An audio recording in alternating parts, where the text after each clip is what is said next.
Syria's war is a mess. After 6 years, the conflict is divided between 4 sides, each side with foreign backers, and those foreign backers don't even agree with each other on who they're fighting for and who they're fighting against. And now, Syria's use of chemical weapons has provoked President Donald Trump to directly attack Syrian President Bashar al-Assad. This is a major development because up until now, the US has only been focused on fighting ISIS.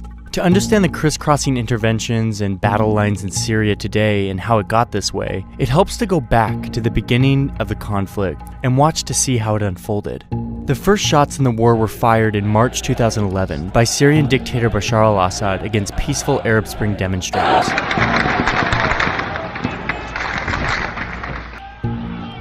In July, the protesters start shooting back, and some Syrian troops even defect from the Syrian army to join them. They call themselves the Free Syrian Army, and the uprising becomes a civil war.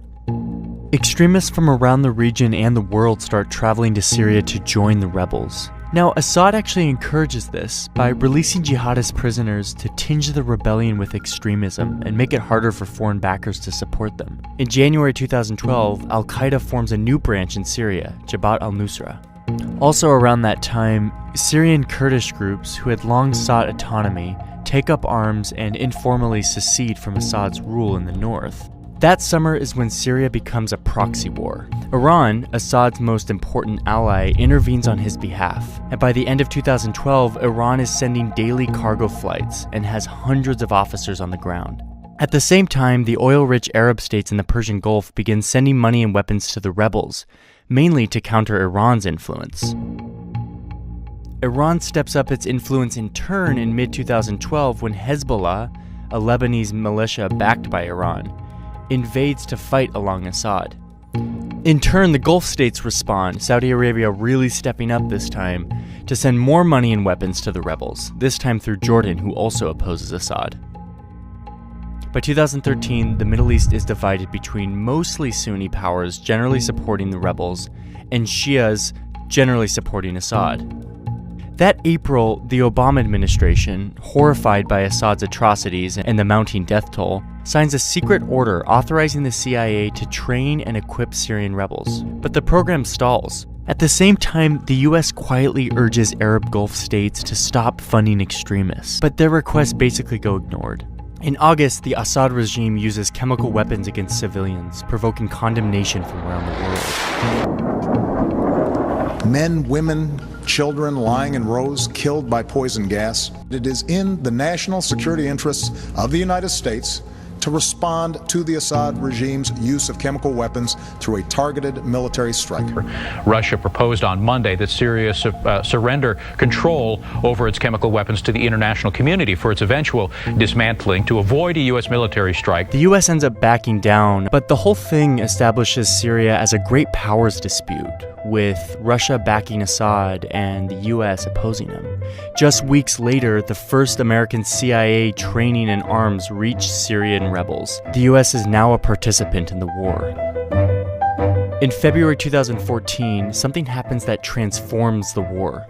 An Al-Qaeda affiliate based mostly in Iraq breaks away from the group over internal disagreements. The group calls itself the Islamic State of Iraq and Syria, or ISIS, and it becomes Al-Qaeda's enemy. ISIS mostly fights not Assad, but other rebels and Kurds, carving out a mini-state it calls its caliphate. That summer, it marches across Iraq, seizing territory and galvanizing the world against it. In September, 1 year after US almost bombed Assad, it begins bombing ISIS. We're moving ahead with our campaign of airstrikes against these terrorists, and we're prepared to take action against ISIL in Syria as well. That summer, in July, the Pentagon launches its own program to train Syrian rebels, but will only train those who will fight ISIS, not Assad. The program fizzles, showing that America now opposes ISIS more than Assad, but that there's also no like-minded Syrian proxy forces on the ground in Syria. In August, Turkey starts bombing Kurdish groups in Iraq and in Turkey, even as these Kurdish groups are fighting ISIS in Syria. But Turkey doesn't bomb ISIS. This gets to one of the big problems in this conflict. The US sees ISIS as its main enemy, but the US's allies like Turkey and a lot of Middle Eastern states have other priorities. This makes for a lot of unclear and confusing alliances. The next month, in September, Russia intervenes on behalf of Assad, sending a few dozen military aircraft to a long-held Russian base in the country. Russia says it's there to bomb ISIS, but in fact only ends up bombing anti-Assad rebels, including some backed by the US. The next year, Donald Trump wins the White House, vowing to stay out of Syria and signaling that Assad should be able to stay in power. At the end of 2016, Assad, helped by Russian air power and Iranian-sponsored militias, retakes the Syrian city of Aleppo, knocking the rebels out of their last remaining urban stronghold. Then, in spring 2017, Assad once again uses chemical weapons against his people, killing 85, including 20 children. Back in the US, Trump says his attitude towards Syria and Assad has, quote, changed very much due to the attacks. He vows to respond, and within just a few days, the White House launches dozens of Tomahawk missiles that strike an airbase in Syria. This is the first time the United States has directly attacked the Assad regime, and this adds yet another crisscrossing complication to the already multi-dimensional civil war. So as it stands now, Syria is in ruins. Even as Assad recaptures land, the rebellion perseveres, and with outside countries fueling each of the groups, it's clear that there's still no end in sight.